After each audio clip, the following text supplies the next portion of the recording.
देश न्यूज में आपका स्वागत है। मैं हूं आपके साथ धर्मिष्ठा और आप देख रहे हैं हमारा खास कार्यक्रम। देश के पूर्व राष्ट्रपति दिवंगत प्रणब मुखर्जी की बेटी शर्मिष्ठा मुखर्जी ने अपने पिता in Pranab my father and daughter remembers ने पुस्तक लिखी है। वैसे तो इस पुस्तक का विमोचन अधिकृत रूप से 11 दिसंबर को होना है, लेकिन इसके कुछ अध्यायों का जिक्र शर्मिष्ठा की ओर से किया गया। इस पर बवाल भी खड़ा हो गया।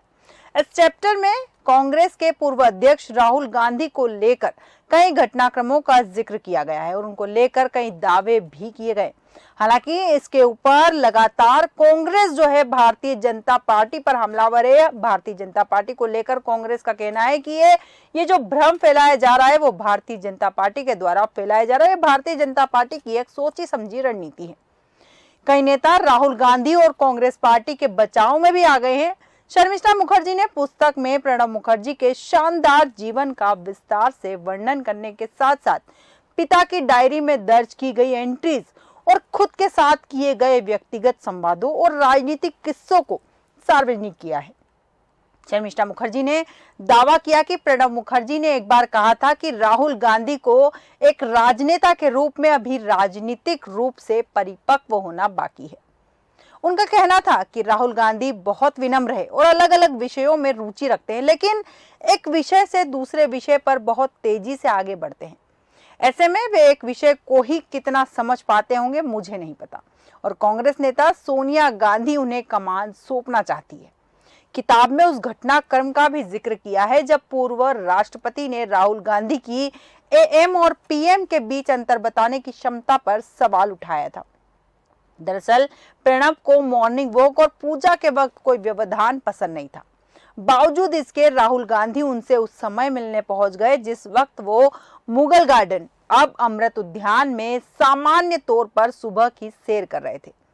उनके मिलने का समय शाम का था, लेकिन राहुल कार्यालय ने गलती से उन्हें सुबह की बैठक के लिए सूचित कर दिया।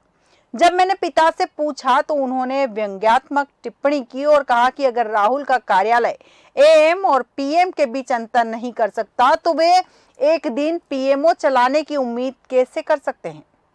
किताब में उस बात का भी उल्लेख किया है कि राहुल गांधी राजनीतिक कौशल के बिना अपने गांधी नेहरू वंश का पूरा अहंकार है। इसकी वजह से उन्होंने एक अध्यादेश को फाड़ दिया था जिसमें आपराधिक मामलों में दोषी ठहराए गए सांसदों को बचाने का प्रयास किया गया था। पार्टी के उपाध्यक्ष ने सार्वजनिक रूप से अपनी ही सरकार के प्रति ऐसा तिरस्कार दिखाया था। ऐसे में जनता आपको फिर से वोट क्यों देना चाहेगी।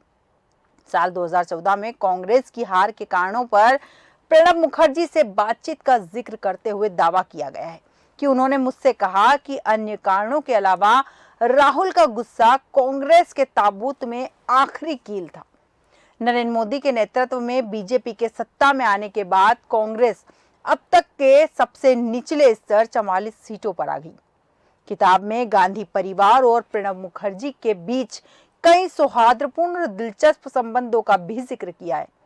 किताब में 1984 में हुई प्रधानमंत्री इंदिरा गांधी की हत्या के बाद उपजे राजनीतिक संकट का भी हवाला दिया।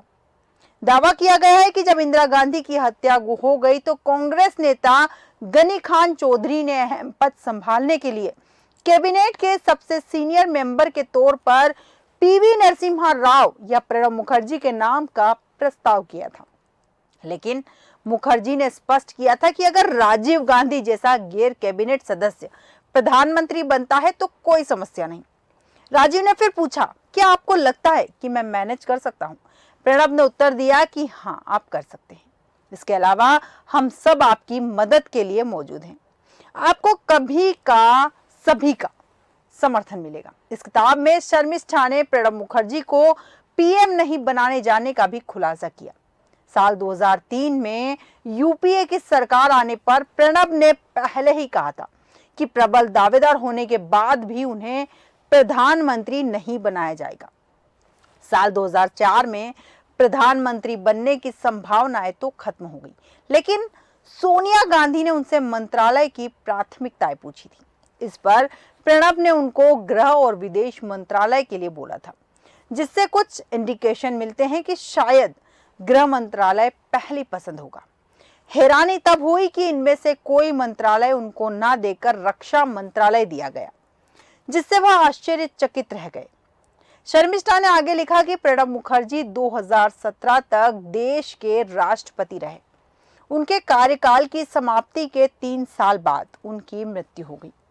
वह आखिरी वक्त तक राजनीतिक रूप से सक्रिय रहे। पूर्व राष्ट्रपति प्रणब मुखर्जी का गांधी परिवार के साथ 3 पीढ़ियों का नाता रहा है। दशकों तक सरकार में शीर्ष मंत्रालय संभालते रहे। अपनी किताब में शर्मिष्ठा ने अपने पिता और प्रधानमंत्री नरेंद्र मोदी के बीच संबंधों का भी डॉक्यूमेंटेशन किया है। उन्होंने बताया कि 2 अलग-अलग विचारधाराओं के लोग भी जुड़ सकते हैं। पुस्तक में यह भी खुलासा किया गया है कि पीएम मोदी हमेशा अकेले में मेरे पिता के पैर छूते थे। वे राजनीति पर चर्चा करते थे। जब वह पहली बार प्रधानमंत्री बने तो मेरे पिता ने उनसे कहा कि वह उन्हें संविधान पर सलाह देंगे, लेकिन उन्हें किसी भी राजनीति में नहीं घसीटा जाए, क्योंकि सही भी है, दिवंगत जो राष्ट्रपति थे प्रणब मुखर्जी, वो कांग्रेस के नेता थे और भारतीय जनता पार्टी के प्रधानमंत्री नरेंद्र मोदी को अगर वे सलाह देते तो यकीनन उन्हें राजनीति में घसीटा जाता। दिवंगत पूर्व राष्ट्रपति प्रणब मुखर्जी की बेटी शर्मिष्ठा मुखर्जी की आगामी किताब से राजनीतिक गलियारों में सुगबुगाहट तेज हो गई। इस किताब में शर्मिष्ठा ने कई खुलासे किए हैं जो चर्चा में आ गए। उन्होंने अपनी किताब in Pranab my father a daughter remembers में दावा किया है कि जब साल 1992 में बाबरी मस्जिद का ढांचा गिराया गया था, उस समय नरसिम्हा राव देश के प्रधानमंत्री और प्रणब मुखर्जी ने उनका बचाव करते हुए तमाम कांग्रेस नेताओं से कहा था कि यह प्रधानमंत्री की नहीं बल्कि सभी की सामूहिक जिम्मेदारी है। किताब में दावा किया गया है कि प्रणब मुखर्जी के मुताबिक बाबरी मस्जिद का डिमोलिशन आजादी के बाद देश के इतिहास का सबसे बड़ा टर्निंग पॉइंट साबित हुआ। शर्मिष्ठा ने किताब में दावा किया है कि शहबानो मामले पर कानून बनाने के बाद हिंदू मध्यम वर्ग में कांग्रेस की छवि को नुकसान हुआ था। इस छवि को ठीक करने के लिए ही पूर्व प्रधानमंत्री राजीव गांधी ने अयोध्या में राम जन्मभूमि का ताला खोला था। किताब में कहा गया है कि प्रणब मुखर्जी ने उस समय राजीव गांधी और अरुण नेहरू की भूमिका पर भी सवाल खड़े किए थे। दावा किया गया है कि प्रणब मुखर्जी मानते थे कि भारत के सबसे बेहतरीन प्रधानमंत्री जवाहरलाल नेहरू रहे, लेकिन इंदिरा गांधी को वह अपना मेंटर मानते थे और यह कहते थे कि उनमें अपनी अलग विशेषताएं थी। प्रणब मुखर्जी ने एक बार बातचीत में यह भी कहा था कि अगर पंडित नेहरू की जगह इंदिरा गांधी प्रधानमंत्री होती तो आज पूरा कश्मीर भारत का होता। पूर्व राष्ट्रपति और कांग्रेस नेता प्रणब मुखर्जी की शर्मिष्ठा मुखर्जी ने Pranab my father a daughter remembers नाम की किताब लिखी और किताब का लोकार्पण जो है 11 दिसंबर को मुखर्जी की जयंती के मौके पर होगा।